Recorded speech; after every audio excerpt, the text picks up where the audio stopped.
it soon fell away. He had wanted to run the full 2 miles of the path, but the knee that took the bullet wasn't up to it yet. He jogged part way and he walked part way.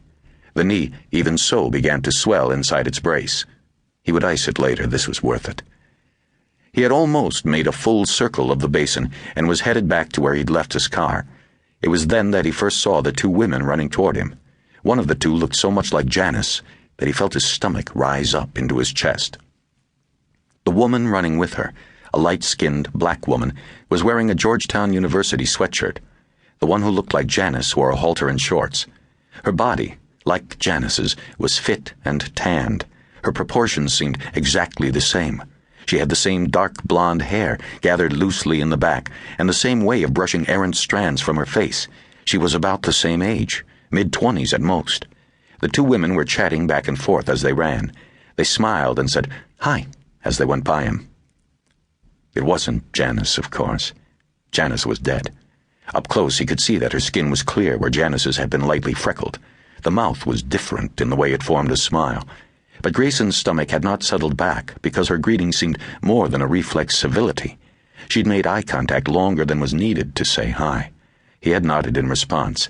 He did not smile back. He lowered his head and kept going. Grayson realized why her gaze had been more than fleeting. She had seen how intently he'd been staring at her. She was probably wondering whether they'd met and was simply trying to place him. Even so, he found himself starting to think that the resemblance was too much of a coincidence. He listened to the women's footsteps as they went on by, alert to any change in their cadence. He heard the scuffing sound of a sneaker turned sideways, and he knew that one had half turned to glance back at him. His left hand moved toward the pistol he carried in a speed rig under his jersey. But the sneaker had resumed its soft slap against the pavement. The 2 women jogged on. Grayson felt like an ass. He had almost allowed himself to believe that a vengeful twin sister had appeared out of nowhere, having somehow been tipped that he was coming here. Or something. He was showing signs of cracking, and he knew it. He tried to put the woman out of his mind, but she kept coming back all that day. When he slept, she appeared in his dreams. In the first of those dreams, she began as the jogger, but the tidal basin background soon faded away until all that was left was her face close to his. Grayson reached to touch it. He caressed her cheek. He saw that her hair was no longer tied back. It was brushing the back of his hand. She was no longer the jogger. She had turned into Janice. She no longer wore a halter. She wore one of his shirts and was sitting on the edge of a 4-poster bed. She had thrown the shirt on to go down and get coffee. She was calling him lazy bones. Time to get up. He knew where they were. He recognized the 4-poster. It was a country bed and breakfast in the West Virginia hills, just over the Maryland border.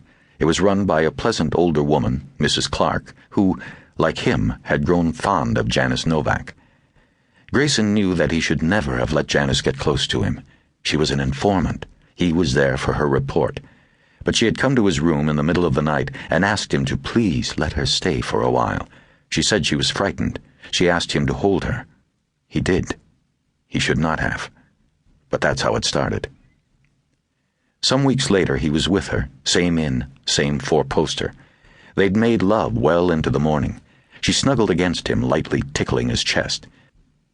She said, "You know what? It's such a beautiful day. I'm going to take you on a picnic." Grayson told her that a picnic was a lovely thought, but a risk they did not have to take. Mrs. Clark was reliable, but if they ventured outside, the wrong person might see them together. Janice said she'd considered that and had the solution. She said that she knew a magical place where there was no chance of anyone seeing them. It was a lake near Ice Mountain in the northern Shenandoahs. She said it was only a 2-hour drive, and yet hundreds of years back in time. She said her father used to take her there when she was a girl. It had trout that would practically jump into his net, and deer so tame that they'd take food from her hand. In all the times that she'd been there, she said, she'd never seen so much as a footprint left by anyone but her father and herself, nor had she ever shared it with anyone else. She told him to shower while she spoke to Mrs. Clark about fixing them a couple of box lunches.